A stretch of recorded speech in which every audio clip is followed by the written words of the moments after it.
Shalom. First and foremost, I want to give all praises, honor, and glory to Yahweh, Bahashem, Yahweh Shai, Bahashem Harakakadash. Double honors to the Apostles' Great Millstone, and peace and salutations to the Akhmer tuning to these videos. So before I get into this video, I'm tinkering with the volume. So if any Akim here that's a little low or a little high, let me know in the comments section. I can adjust from there. Alright, so this video is pretty much going to be about the mark of the beast, the RFID chip, because this happened on October 22nd, 2019. Yaro Karagma is a South Carolina college student, tired of using his campus card, implants microchip in his hand. The clip right here shows him demonstrating, this ability.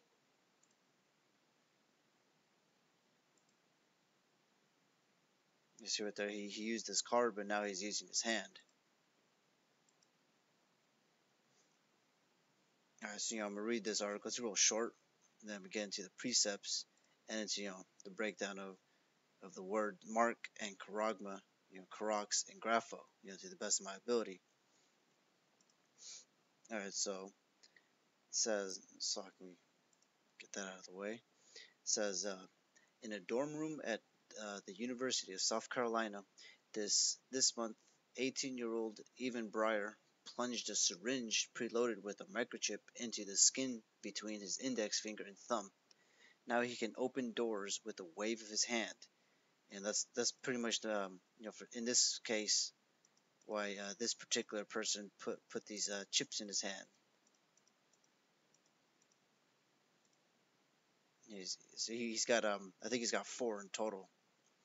And one specifically that he put in that got him on this article is because he put the RFID technology for his school card into his hand. That's why this was put in this article pretty much. Like the college newspaper, they were asking around. They put him in in their little zine or whatever they call it. Alright, so it says the USC first year implanted 4 microchips into both of his hands to replace his student card with access to university buildings, save passwords, and add new contacts to his phone. Breyer even glows in the presence of a vending machine and cell phones. So it was blinking pretty much. He says, it didn't hurt any more than giving blood, he told McCaffrey News Group Tuesday. In his left hand, the chip has a student ID code and phone contacts. His right hand is his password manager. The computer science major from Michigan Clearfield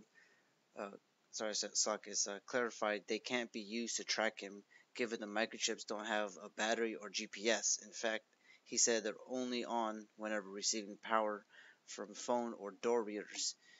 Pretty much, because I work in this field, like where people badge in, badge out in a building, you are being tracked with this RFID technology. Because the RFID zeros and ones are tied to a specific person, John Doe, and it's got his picture on it, all his credentials, where he lives, his phone number, and all that stuff. Let's say he's on the 5th floor, and he wants to go access, the janitor's closet. He's going to badge into the janitor's closet, and it's not going to give him access because John Doe isn't a janitor. But it's going to tell you on the security systems when, where, and how it happened. Even it's going to show you what camera is connected to it so we can have visual of it. So yes, you are being tracked with this RFID microchip.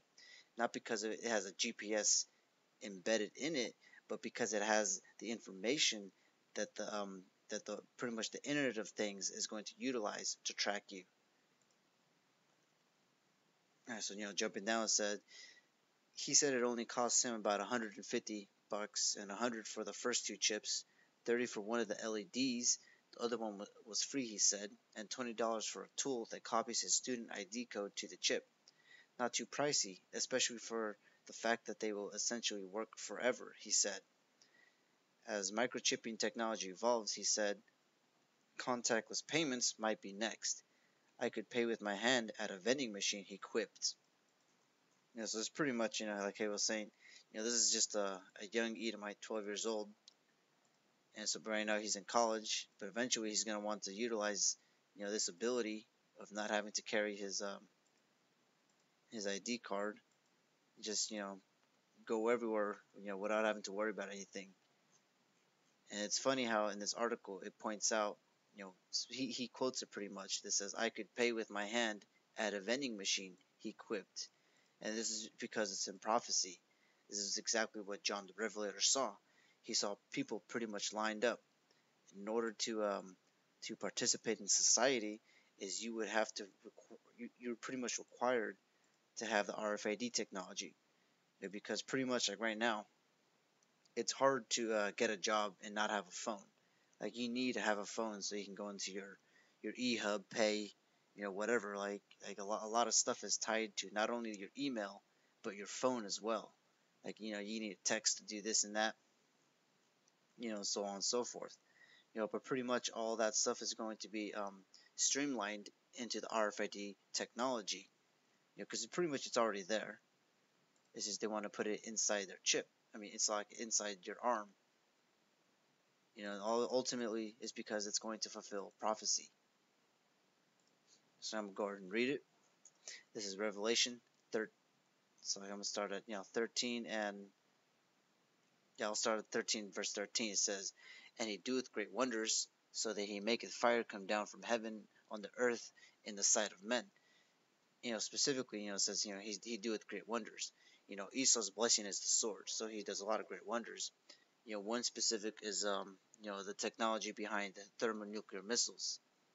Another great wonder are all these like forgot the word, the exoskeletons that make people walk when they're crippled. Because pretty much those aren't actual wonders. They aren't miracles. They're pretty much false miracles.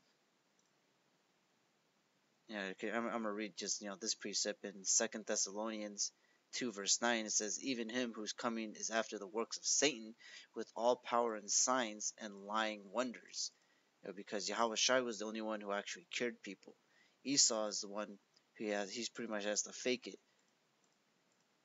Like the ability to open your door, looks like magic because nothing's touching, but in reality, it's an unseen science because it's radio frequency technology. But to the naked eye, it looks like it's a magic trick. All right, so continue on. It says, verse 14 says, "And deceiveth them that dwell on the earth by the means of those miracles, which he had power to do in the sight of the beast, saying to them that dwell on the earth, that they should make an image of the beast which had the wound by his sword and did live." And this is talking about when Esau was ruling back in the day when he was in the Roman Empire. That was the grievous head wound of that empire, and it's coming back, and that's pretty much modern day Rome, modern day Babylon. And so I'm gonna jump, to the point. Verse 16 says, "And he causeth all, both small and great, rich and poor, free and bond, to receive a mark in their right hand or in their foreheads, and that no man might buy or sell, save he that had the mark, or the name of the beast, or the number of his name." So this person, he's got like 4 chips in his hand. So like let's say that scoff that once those nukes come, you're gonna pull that chip out and you'll be good. Ultimately, there's not going to be enough time, because what if you pull out one chip and you realize that it was the wrong chip that you pulled out? Because pretty much it's going into prophecies that John the Revelator saw, that in order to participate in this society, and one of the things to participate in the society is buying and selling, going to the inside of your work, your workplace. A lot of these buildings, the high rises, they're going to have RFID technology. And in order to work inside there, to get paid, to put into your RFID wallet, you need RFID technology. So even if it's just for your job, it's still pretty much buying and selling, because you need to get inside your the building, like so to speak, a janitor who cleans a high rise. They're going to need the RFID technology that not only is a wallet so that they can get paid to clean the building, but to access the building itself. Now, so verse 17 says, "And that no man might buy or sell, save he that had the mark, or the name of the beast, or the number of his name." Let's go ahead and go into the 3 words right here. So this is the picture that I like to use is the mark of the beast is the RFID chip. Mark is charagma. Pretty much shows a picture right here of tattoos and branding equipment. And this is what it says in the Blue Letter Bible. It says a stamp, an imprinted mark of the mark stamped on the forehead or the right hand as the badge of the followers of the Antichrist. The mark branded upon horses. And then the root word for that is karox. And it's pretty much a pale, a stake, or a palisade. And it's pretty much something to stab in. It's like right here. This is pretty much a palisade right here. And then the root word for that is grapho. And it says to write, to reference, to the form of the letters. And altogether, these three words, starting from the mark in Revelation 13:16, charagma being something imprinted, and karox being something that you insert, because a palisade, what it does is it inserts. You don't just have a palisade, or like a sorry, I forget the word, a post for a fence. You don't put a post for a fence and just leave it there, laying on the wall on the floor, thinking that it's going to be stabilized. Pretty much you have to hammer it down and stake it into the ground, and that's what the karox is for. It stakes in this imprint inside your hand, and the grapho. And we'll read it again. It says to write with reference to the form of the letters. Because this technology right here, you can pretty much go onto a computer, read the identification, and then push backspace and put 1 2 3 4 5. Backspace 1 2 4 5 3. You can write it. It's going to be able to write all the information that goes to your bank account, all the information that's going to go into your school ID, all your information to your biometrics. So like say if John Doe for some reason wanted to access the janitor's closet on the 5th floor, the security team is going to know about it. They're going to know everything about John Doe. And then also, well, that's pretty much how it was saying, like the biometrics. It's got the passport and everything. Because like he was saying, like pretty much he's got 4 chips in him, and once he's out of school, he's not going to need that the technology to go to his school anymore. But pretty much all he has to do is just got to go to an ATM, so to speak, like a machine. Hit backspace on it and fill it up with his Tesla key card information. So I'm gonna end this video with just the same precepts that they're always going to be tied to these lessons. This is Habakkuk 2 verse 1. It says, "I will stand upon my watch and set me upon the tower, and will watch to see what he will say unto me, and what I shall answer when I am approved.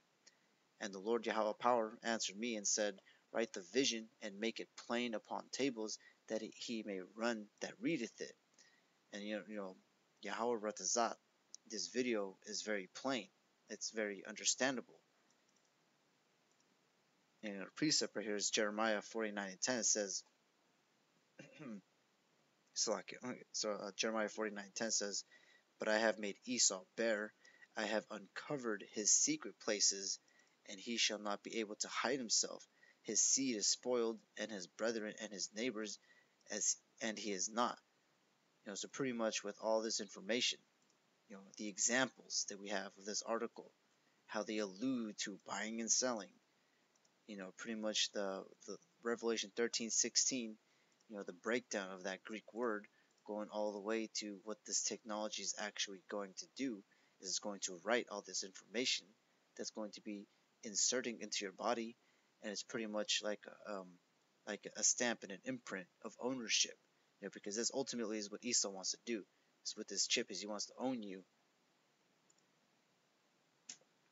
Alright, so verse 3 from Habakkuk 2 verse 3 says, "For the vision is yet for an appointed time, but at the end it shall speak and not lie. Though it tarry, wait for it, because it will surely come, it will not tarry." And like I think it was 4 months ago, this was the same article that was posted, but it was about a Tesla car.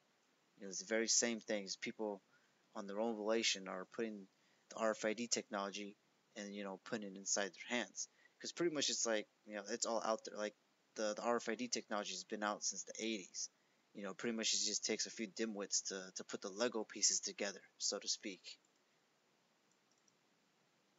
Alright, so verse 4 says, "Behold, his soul which is lifted up is not right upright in him, but the just shall live by his faith. He also, because he transgresses by wine, he is a proud man, neither keepeth at home, who enlarges his desires hell." And reading this precepts, read these, 4 and 5, you know who this is talking about. Esau, Edom. And Esau, Edom isn't the Arabs. Esau, Edom isn't the Asians. It's a particular nation. I'll let you decide who they are. It says, "Who enlargeth his desires hell, and is as death, and cannot be satisfied, but gathereth unto him all nations, and heapeth unto him all people." And that's one of the things that he wants to do with this RFID chip. Because he pretty much wants to be as the Most High. And with this RFID technology, it's going to seem like he's going to succeed in that idea, that new world order of him being God on earth.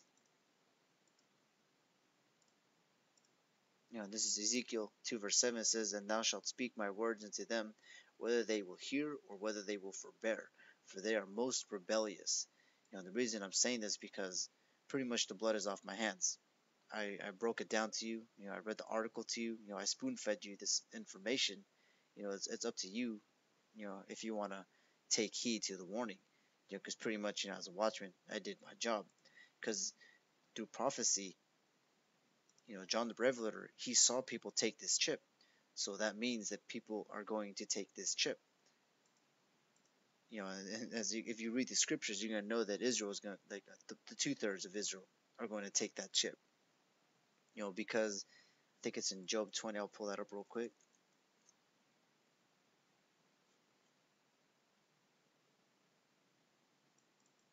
Yeah, this is Job 20 and 22. It says, "In the fullness of his sufficiency he shall be in straits. Every hand of the wicked shall come upon him. When he is about to fill his belly, the Most High shall cast the fury of his wrath upon him, and shall rain it upon him while he is eating." So pretty much, Job was prophesying about the end times. And if you read down on this precept that I was talking about, he's pretty much talking about the missiles. Verse 24, it says, "He shall flee from the iron weapon, and the bow of the steel shall strike him through. It is drawn and cometh out of the body, yet a glittering sword come out of his gall. Terrors are upon him." But pretty much Job was prophesying on the fact that Esau, Edom, it's going to seem that he's about to fill his belly. Like this new world order looks like it's going to be complete. It's going to seem like that, but ultimately, those missiles are going to come and rain on his parade. So I'm going to read this in 2 Thessalonians 2 verse 3. It says, "Let no man deceive you by any means, for that day shall not come except there come falling away first, and that man of sin be revealed, the son of perdition." And that man of sin has been revealed. It is given to them who can see, not to those who are lost. So verse 4 says, "Who opposeth and exalts himself above all that is called the Most High, or that is worshipped, so that he is the Most High, so that he as the Most High sitteth in the temple of the Most High, showing himself that he is the Most High." That's because that's just Esau. That's a telltale sign on how you can tell who the wicked is, the son of perdition is that they oppose themselves like the Most High. And with this technology, he's pretty much opposing himself as the Most High because he wants to own everybody and everything. And this is Isaiah 47:10 says, "For thou hast trusted in thy wickedness, thou hast said, None seeth me. Thy wisdom and thy knowledge it hath perverted thee, and thou hast said in thine heart, I am, and none else besides me." Because Esau, he's got a God complex. He really thinks he's going to succeed with this. But like I read in Job 20, pretty much it's going to seem like it, but ultimately the Heavenly Father is going to rain on his parade. So that's pretty much it. I read this precept pretty much because of the lying wonders in Revelation 13, because this isn't really a wonder. It's a lying wonder, but it's not a immaculate wonder like the miracles that Yahweh Shai actually did. Alright, so that's the end of this video. I want to give all praises, honor, and glory to Yahweh, Bahashim, Yahweh Shai, Bahashim Rakakwadash, Shalom Akim.